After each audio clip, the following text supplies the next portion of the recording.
Salam alaikum. Donc, dans cette vidéo, on va essayer de donner la solution d'un exercice classique sur les applications linéaires. On prend une application, d'accord?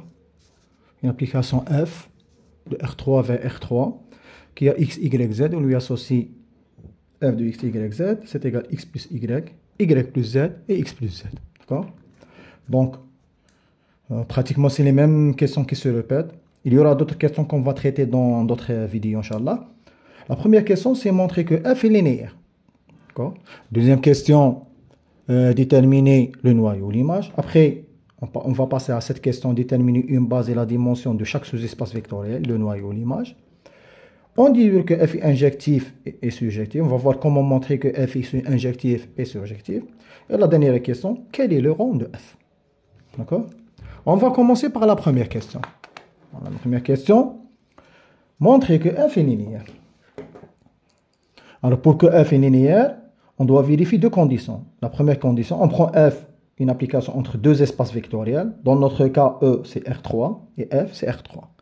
Alors, f est linéaire si on a, pour tout élément de l'espace de départ, UV de l'espace de départ. Dans notre cas, U, ça sera un triplet, et V, ça sera un triplet. Si on a f de U plus on a directement f de U plus V, c'est égal f de U plus f de V. C'est-à-dire on peut séparer les éléments de U et les éléments de V. La deuxième propriété, c'est que, ou bien la condition, si on prend un élément de E et un scalaire de R, supposons que le corps, on travaille dans un corps commutatif qui est le R, on peut travailler dans C ou bien n'importe quel corps commutatif, f de lambda fois U, c'est égal lambda fois f de U. C'est-à-dire, on peut faire sortir le lambda. D'accord? Alors, on peut rassembler ces deux propriétés en une seule condition. On peut prendre, ceci est équivalent à prendre deux éléments. Et on prend deux scalaires, mu lambda, appartenant à R. Il faut que f de lambda fois U plus mu fois V, c'est égal lambda f de U plus mu f de V. C'est-à-dire, on peut faire sortir les constantes et on peut séparer le U et le V. Parfois, vous trouvez dans les livres une propriété équivalente, la même chose que cette propriété. Il prend deux éléments et prend juste un seul scalaire. Tel que, alors on a f de U plus lambda fois V, c'est égal f de U plus lambda f de V. Alors, toutes ces propriétés sont équivalentes. Alors, vous voyez par exemple, si on prend là, lambda et mu égale à 1, on trouve f de U plus V, c'est égal f de U plus f de V, qui est la première propriété. Si on prend par exemple lambda égale à 0, il nous reste f, ou bien on prend mu égale à 0, il nous reste f de lambda U, c'est égal lambda f de U, qui est la deuxième propriété. Donc cette propriété rassemble les deux conditions. La même chose pour cette propriété. Alors vous pouvez travailler avec ces deux conditions, ou bien cette condition, ou bien cette condition. D'accord? Alors on va essayer de travailler avec ces deux conditions. D'accord? Alors on commence par la première propriété. Alors toujours, lorsqu'on a quel que soit, alors on va remplacer par soit U égale et V égale. Alors si de U et V, dans notre cas, le E c'est R3, donc on va prendre UV appartient à R3. Donc les éléments de R3 s'écrivent sous la forme X, Y, Z, et V, on va changer les composants, ça sera X', Y', Z', ou bien X1, Y1, Z1, X2, Y2, Z. Si on travaille dans R2, on écrit X, Y, X', Y'. Si on travaille dans les matrices de deux lignes de colonnes, on prend U c'est égal A, B, C, D, ou bien X, Y, Z, T, et V c'est X', Y', Z', T'. On va traiter d'autres exercices pour le cas des matrices et des polynômes. D'accord? Alors la question qui se pose, le problème, est-ce que f de U plus V, c'est égal f de U plus f de V? D'accord? Alors, on va commencer, soit on calcule les deux quantités, on compare, sinon on commence par cette quantité, on arrive à cette quantité. Alors, f de U plus V égale f, on calcule U plus V. Donc, U plus V, c'est X plus X', Y plus Y', Z plus Z'. C'est la somme de deux vecteurs. Donc, ça, X plus X', Y plus Y' et Z plus Z'. Alors, pour simplifier les choses, on va poser cette quantité grand X, grand Y et grand Z. Donc, ça va nous donner f de grand X, grand Y, grand Z. C'est quoi f de grand X, grand Y, grand Z? Il suffit de remplacer petit x, petit y, petit z par grand X, grand Y, grand Z. Donc, ça va nous donner grand X plus Y, deuxième grand Y plus Z, et grand X plus Z. Après, qu'est-ce qu'on fait? Il suffit de remplacer le grand X, le grand Y, le grand Z par sa valeur. Alors, la question qui se pose, est-ce qu'on peut séparer le X, Y, Z à la X', Y', Z'? D'accord? Est-ce qu'on peut séparer les composantes de U à part et le composant de V à part? Donc, ça va être égal. Donc, X plus X', plus Y plus Y', virgule. Y plus Y', plus Z, plus Z'. Et la troisième composante, ça va être égal X plus X', plus Z, plus Z'. Alors, on peut laisser cette quantité telle qu'elle est, et on calcule f de U plus f de V. F de U, c'est f de X, Y, Z, et f de V, c'est f de X', Y', Z'. On fait la somme, on va trouver la même chose. D'accord? Soit on part de cette quantité, on arrive à cette quantité, chose qu'on va faire là. Sinon, vous calculez les deux quantités d'une manière séparée et vous trouvez l'égalité. On peut noter par exemple cette quantité égale à 1. Après cette quantité f de U plus f de V, vous allez calculer, en noter 2, vous allez trouver que 1 c'est égal à 2. Sinon, vous séparez là les quantités. On va poser là les éléments qui contiennent le X, Y, Z. Et là, les éléments qui contiennent le X et prime, Y', Z'. Donc, puisque la somme, l'addition est commutative et associative, on peut enlever les parenthèses, parce que ça ne pose pas de problème. Alors, là, la première composante, c'est cette composante. On va mettre là le X, Y, Z, et là, X', Y', Z'. Alors, là, nous avons X plus Y. Et là, nous avons X' plus Y. Si on fait Hadi plus Hadi, ça va. On va trouver ça. D'accord? Alors, la deuxième composante. La deuxième composante, il y a Hadi. D'accord? On va séparer le X et le Y. Là, nous avons Y plus Z. C'est-à-dire, on va séparer les éléments de U et les éléments de V. Et là, nous avons Y', Z'. Après la troisième composante, cette valeur, donc c'est ça. Donc, nous avons X plus Z. Et nous avons X' plus Z. Et vous voyez bien que cette quantité, c'est quoi? Donc, cette quantité, c'est f de U. C'est f de X, Y, Z qui est f de U, puisque U, c'est X, Y, Z. Et cette quantité, c'est f de V. Et vous voyez, donc, f de U plus V, c'est égal à f de U plus f de V. Alors, je redis que si on ne peut pas, si vous ne voyez pas comment séparer les variables, il suffit de calculer f de U plus f de V d'une manière séparée, d'une manière indépendante, et f de U plus V comme ça, et vous allez trouver la même chose là. D'accord? Très bien. La deuxième condition, on va prendre maintenant soit U, c'est égal X, Y, Z, appartient à l'ensemble de départ. Toujours là, c'est l'ensemble de départ, parce qu'appartenant à E. Et lambda appartient à R. Donc, quel est le problème? Est-ce que f de lambda U, c'est égal à lambda f de U? C'est ça le problème. Donc, on va calculer f de lambda U. Donc, c'est égal à f de lambda fois x, y, z. Alors, avant de calculer, il faut multiplier x, y, z par lambda. C'est la multiplication d'un vecteur par un scalaire. Donc, c'est lambda x, lambda y, lambda z. Donc, c'est f de lambda x, lambda y, lambda z. Alors là, vous pouvez poser lambda x grand X, lambda y grand Y, et lambda z, c'est grand Z. Et vous travaillez de la même manière précédente. Sinon, directement, cette quantité va prendre la place de X dans l'application. D'accord? Dans l'application, nous avons f, x, y, z, c'est égal à ça. Donc, f de lambda x, lambda y dans lambda z. On va remplacer là le x par lambda x, le y par lambda y et le z par lambda z. Donc, ça va nous donner, donc, vous voyez, Donc c'est x plus y. Donc c'est x plus y. Donc ça va être égal lambda x plus lambda y. Après, y plus z. Y plus z. Donc c'est lambda y plus lambda z. Et après, x plus z. X plus z. Donc c'est lambda x plus lambda z. Là, on peut faire sortir le lambda là. Je vais écrire les choses d'une manière détaillée. Lambda y plus z et lambda x plus z. Et vous voyez, on peut tirer lambda en facteur. Donc ça va être égal lambda x plus y plus z et x plus z.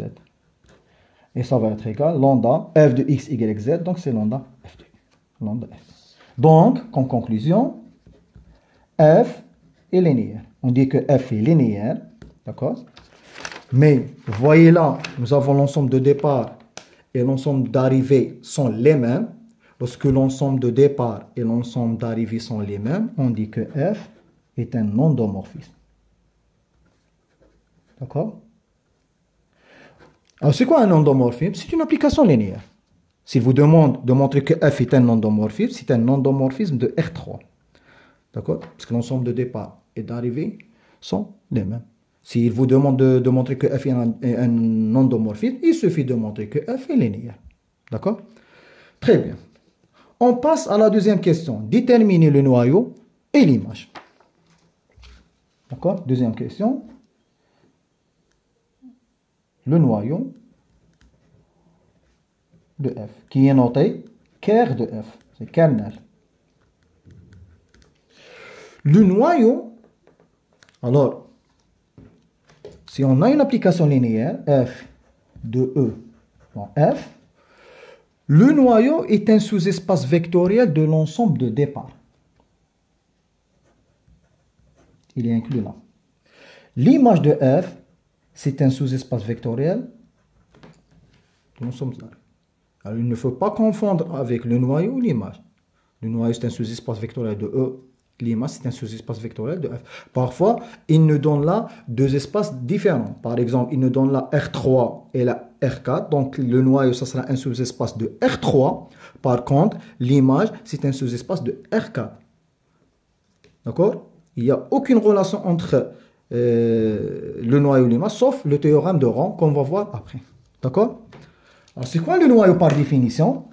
C'est très simple, il suffit de retenir la définition. Le noyau de f, c'est l'image réciproque de 0. 0 de f. Donc, normalement, c'est ça la définition. D'accord?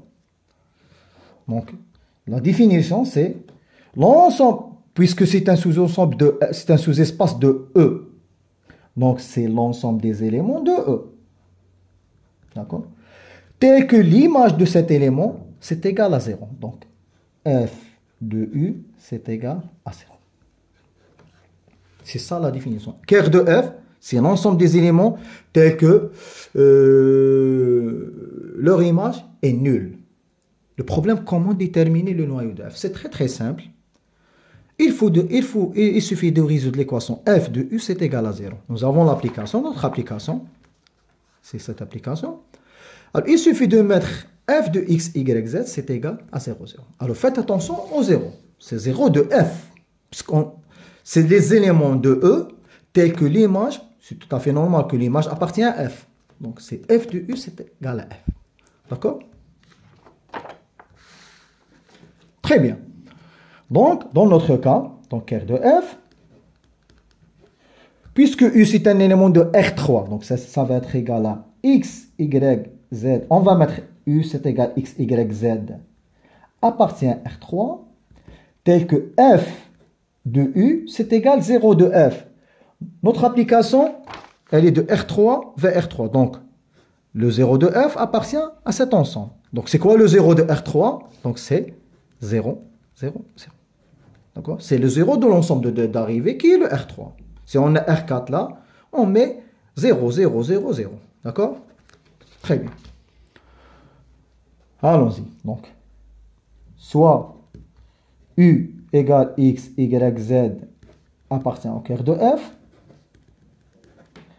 Si je vous demande quels sont les éléments du cœur de F, vous allez dire que ce sont les éléments tels que F de cet élément égale à 0. Donc, pour que cet élément appartienne à un kerk, il faut que f de u égale à 0.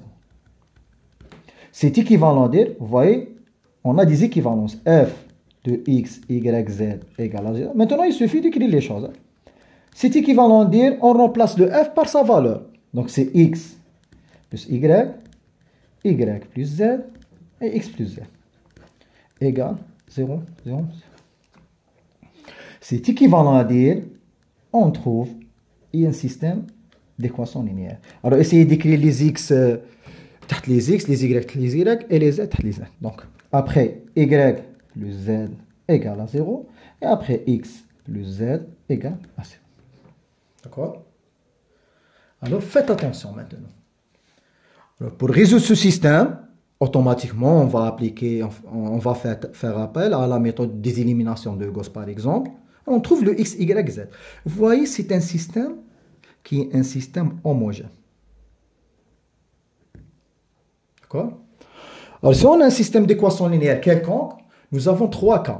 Soit il admet une solution unique, soit il n'admet aucune solution, soit il admet une infinité de solutions. On a ces trois situations. On n'a pas une autre situation si on a un système linéaire. Alors, mais si on a un système homogène, si on remplace le x, y, le z par 0, on trouve 0 c'est égal à 0.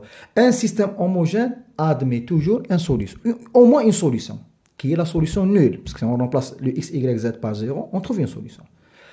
Alors, le système homogène, nous avons deux situations. Soit admet 0, 0, 0 comme unique solution. C'est une solution. Si on remplace x, y, z par 0, 0, on trouve 0. Donc, soit on a une infinité de solutions.